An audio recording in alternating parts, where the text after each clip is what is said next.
Mit navn er Bente.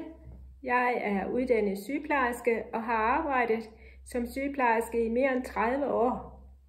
Jeg er også uddannet psykoterapeut og supervisor.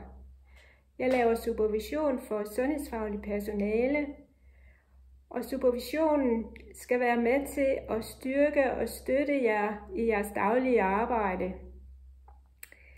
Supervision skal også være med til at blive klogere på både sig selv og sit fag og sin måde at samarbejde på, sin måde at være i relation på.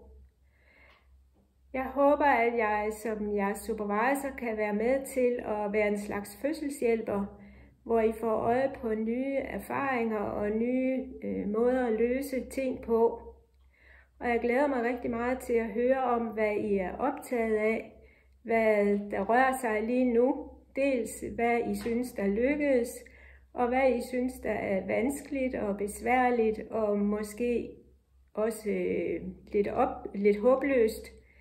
Og jeg håber, at vi sammen via samtale og refleksion kan finde nogle nye muligheder og nogle nye veje at gå.